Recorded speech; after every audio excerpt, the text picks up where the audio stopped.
এই সাখাওয়াত আবার শেখ হাসিনাকে পুনর্বাসন দেওয়ার জন্য ষড়যন্ত্র করছে।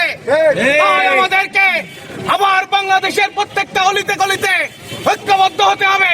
ষড়যন্ত্র চলছে এই খুনি হাসিনাকে পুনর্বাসন দেওয়ার আজকের এই প্রতিবাদ মিছিলে যারা উপস্থিত হয়েছে